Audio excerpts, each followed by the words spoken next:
2 Chronicles 9.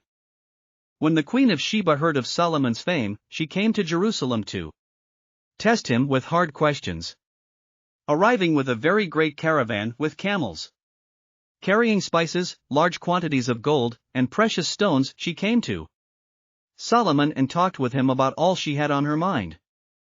Solomon answered all her questions. Nothing was too hard for him to explain to her. When the Queen of Sheba saw the wisdom of Solomon, as well as the palace he had built, the food on his table, the seating of his officials, the attending servants in their robes, the cupbearers in their robes, and the burnt offerings he made at the temple of the Lord, she was overwhelmed. She said to the king, "The report I heard in my own country about your achievements and your wisdom is true. But I did not believe what they said until I came and saw with my own eyes. Indeed, not even half the greatness of your wisdom was told me. You have far exceeded the report I heard. How happy your people must be! How happy your officials, who continually stand before you and hear your wisdom! Praise be to the Lord your God, who has delighted in you and placed you on his throne as king to rule for the Lord your God. Because of the love of your God for Israel and his desire to uphold them forever, he has made you king over them, to maintain justice and righteousness." Then she gave the king 120 talents of gold, large quantities of spices, and precious stones. There had never been such spices as those the Queen of Sheba gave to King Solomon. The servants of Hiram and the servants of Solomon brought gold from Ophir. They also brought algum wood and precious stones. The king used the algum wood to make steps for the temple of the Lord and for the royal palace, and to make harps and lyres for the musicians. Nothing like them had ever been seen in Judah. King Solomon gave the Queen of Sheba all she desired and asked for. He gave her more than she had brought to him. Then she left and returned with her retinue to her own country. The weight of the gold that Solomon received yearly was 666 talents, not including the revenues brought in by merchants and traders. Also, all the kings of Arabia and the governors of the territories brought gold and silver to Solomon. King Solomon made 200 large shields of hammered gold. 600 shekels of hammered gold went into each shield. He also made 300 small shields of hammered gold, with 300 shekels of gold in each shield. The king put them in the palace of the forest of Lebanon.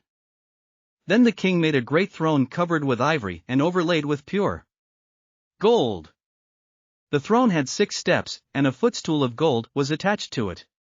On both sides of the seat were armrests, with a lion standing beside each of them.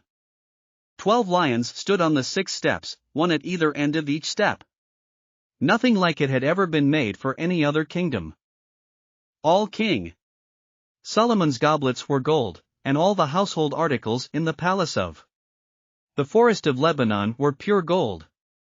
Nothing was made of silver, because silver was considered of little value in Solomon's day. The king had a fleet of trading ships manned by Hiram's servants. Once every 3 years it returned, carrying gold, silver and ivory, and apes and baboons. King Solomon was greater in riches and wisdom than all the other kings of the earth. All the kings of the earth sought audience with Solomon to hear the wisdom God had put in his heart. Year after year, everyone who came brought a gift, articles of silver and gold, and robes, weapons and spices, and horses and mules. Solomon had 4,000 stalls for horses and chariots, and 12,000 horses, which he kept in the chariot cities and also with him in Jerusalem. He ruled over all the kings from the Euphrates River to the land of the Philistines, as far as the border of Egypt. The king made silver as common in Jerusalem as stones, and cedar as plentiful as sycamore fig trees in the foothills.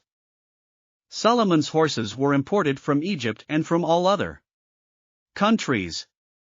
As for the other events of Solomon's reign, from beginning to end, are they not written in the records of Nathan the prophet, in the prophecy of Ahijah the Shilonite, and in the visions of Iddo the seer concerning Jeroboam son of Nabat?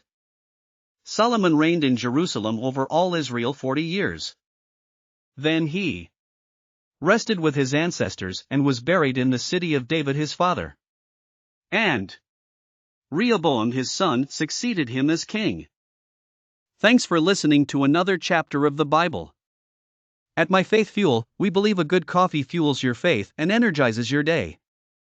Please visit myfaithfuel.com to explore our delicious coffee blends. Part of each purchase goes to training worshipers around the world.